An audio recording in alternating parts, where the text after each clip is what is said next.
Success in YouTube seems like it should be like a path going up a mountainside.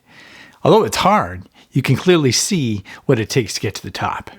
Of course, updates to terms of service and the algorithm make it seem more like chutes and ladders than a progression along a trail. This video takes a look at the new terms of service from YouTube and then looks at solutions that smaller YouTubers can take to get around all that, regardless on if it's now or later that any of those updates happen. I include proof from other sources for all of this. Check it out. Okay, here it is. We're going to check out updates to YouTube's terms of service. Now, there are several items here, but the one of particular note is how ads can now appear on videos from channels not in the YouTube Partner Program. Okay, so this one gets people because the thing of it is you put all that sweat and energy into creating the content, which is great for your audience. But then they all get distracted by these ads and you don't get any benefit from it. They just take the money and run, right?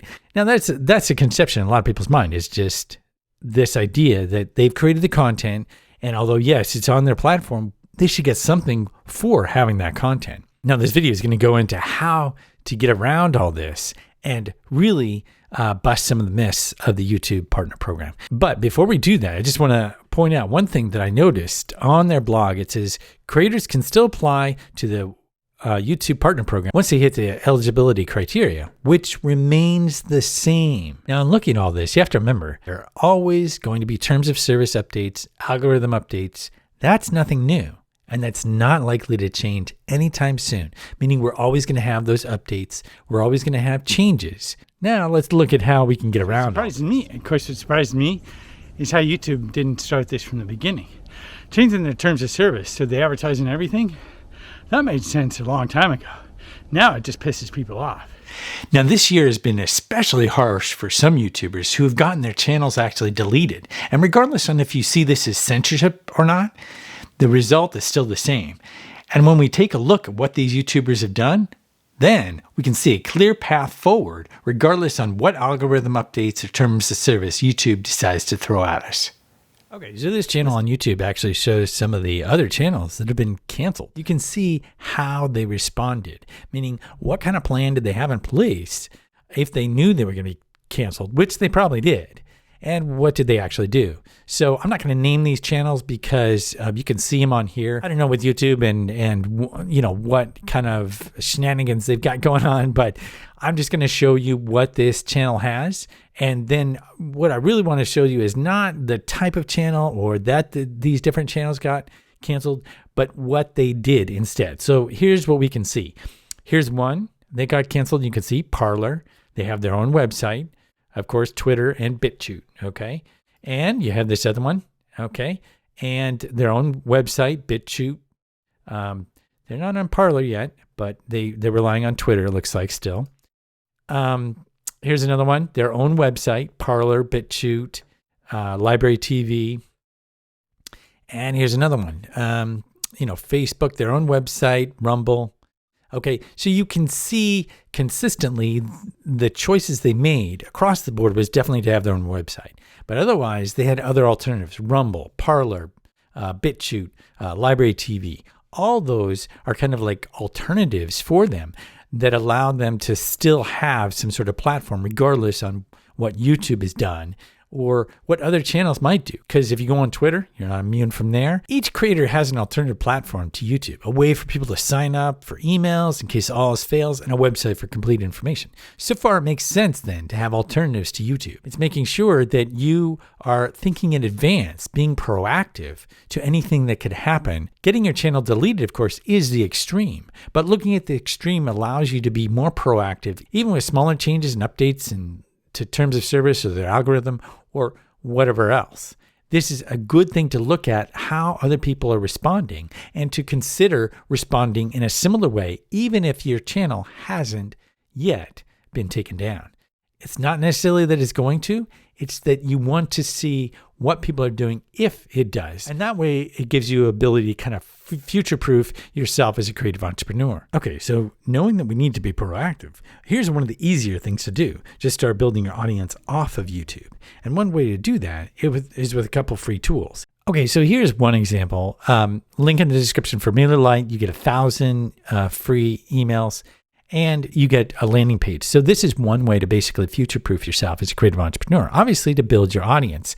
And email marketing has been here since the beginning and will continue to be, despite everybody saying it's dead or what have you. There are some challenges and some ways to get around those challenges, but really starting to build an audience today is one of the best things you can do. You don't even have to have a website to have this getting started, and this is actually for free. But here's what you do want to do. If you looked at the channels that did get deleted, what they had was a website. Regardless on if you have an email provider, that provider can also have updates and changes that may not work for you. So you definitely want to have your own website, and that way you can easily switch between email providers if it's ever necessary. And that's where having your own website is handy. But of course, you shouldn't let that stop you from getting started. And it's better to just jump in right away and then build everything else out. Now, for people to sign up for your email, you have to have a reason. I have a cheat sheet down below, and it covers a few key research tools and also content creation tools that you can use to create something to get your audience to sign up. And you don't even have to have email to sign up for it. Check it out. Now let's take a look at one of the largest myths out there, and that is making it on YouTube through monetization. The whole myth here is that you have to be a larger channel, 200,000 subscribers, 400,000, whatever it might be that you think that larger angle is. The end result is the same. You need that monetization, and you need to be a larger channel in order to make it. But we're going to bust those myths. But here's some channels that actually show you they are making a lot less money from their monetization from YouTube than from other sources. Check this out. Will never get rich on AdSense with YouTube. One of the biggest lies people think when they're starting a YouTube channel is that they're gonna make tons of money on the AdSense, that all they have to do is just get monetized, get those commercials, and they'll be millionaires. The reality is very different. Not, and a good example of this is our best video last year, which is coming up near 900,000 views, has made us around $3,700. Yeah. And just to give you an idea, guys. Do the math. Do the math. But you could probably use this formula with any RV you're making YouTube videos. Well, you can take the number of views per video, multiply it by 0.003, and for us at least, almost the entire time we've been doing this, it's really close to what we make. And so let's say we got a video with 20,000 views. You multiply that by 0.003, and that's $60. That sounds ridiculous, doesn't it? So you might think 20,000 views. Well, that's $60 is what we walk away with for that video. It is not a lot of money. We don't say all this to complain. Again, we want to make very clear we are not complaining about this. We love this, and that's why we do it. We do it because we love it. And a lot of people think that we're making a lot of money on YouTube, but that's not the case at all. Our channel is still really small, and after we've uploaded a video and it's been up for a month, we've only made about $10 to $20 off that video. So, we're only putting out one video a week, so that's really only like $40 to $80 a month of total YouTube ad revenue. Doesn't even pay for anything. Doesn't pay for anything. Doesn't really pay for anything.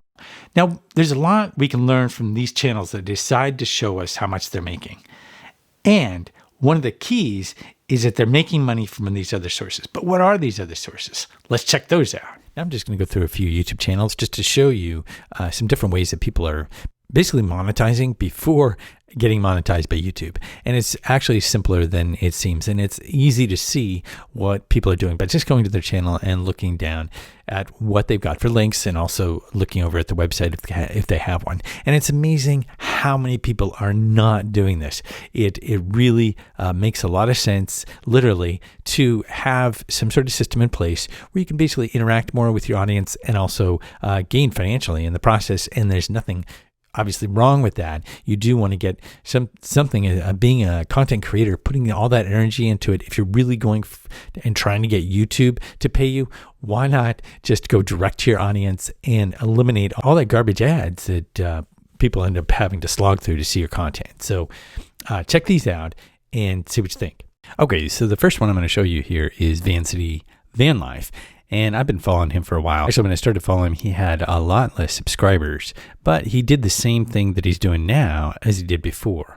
He started on early with merchandise and actually having Patreon, and then, of course, doing some affiliate marketing. And this is all just, with products that he used. He's definitely big on Jackery. He's gone direct to Jackery to get an affiliate link, but many people just use, of course, Amazon. He also has Epidemic Sound and Soundstripe, but this is a good example of how you can start early on with this and not wait for YouTube to monetize your channel. Some people do feel funny about affiliate links and having that relationship.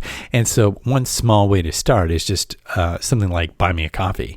And really, it's really easy. It's free to start. You can just have your fans buy you a coffee. And what's great about this is it's really small. It allows you to put your toe in the water with having that relationship with fans that want to support you more than just being a follower. So it's a great way to start that process. So buy me a coffee is one way to go. Now, another way to get started, if you feel funny about any of the other stuff, is with Patreon. Patreon is an obvious one. A lot of creators use this, but it's very simple.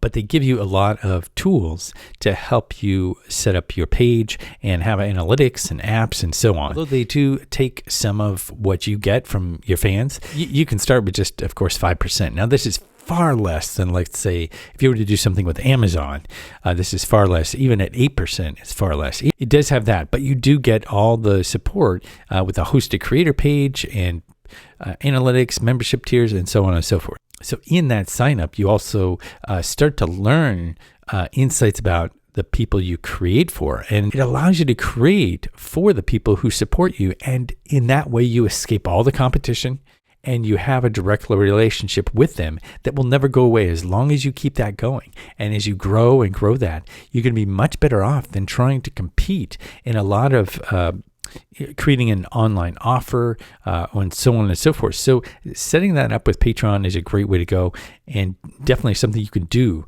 right away. And if you look through the creators that are already there, you can get ideas what they're successful giving people that sign up with them. And there's different tiers you can create and so on and so forth. So it's really a wealth of information. As more and more people use it, they have more and more tools that you can use and it gets better and easier to use. Definitely a great way to go and also allows you a lot more interaction with those that support you. And that's a key moving forward is that you want to have the relationship. The more people you have a direct relationship, the easier it is going to be to survive any sort of updates or algorithm changes or terms of service changes and so on. And it's a lot easier on Patreon and so on, so forth to get people over to email than it is, let's say, with YouTube. Now, as smaller YouTube creators, it's up to us to create our own liberation. We can't wait to get whacked by YouTube or have some sort of algorithm update or terms of service that doesn't go our way. We need to figure out what we're doing today so that later we won't be as effective. Now, being proactive means you can not only survive, but actually thrive regardless of anything that happens through YouTube. Now, it's not hard to do, but you have to get started. Check out the link in the description. I have a cheat sheet for you that goes through some key resources you can use to start getting affiliate sales, print on demand, and building your tribe. It's not hard. And although you should have started yesterday, the best time, of course, is to start today. Now, what's great is this cheat sheet shows you some quick ways to get started and no email opt-in is required unless you want to. Check that out down below. Now, if you found this video helpful, be sure to give it a like. Thanks a lot for watching, and I'll see you next time.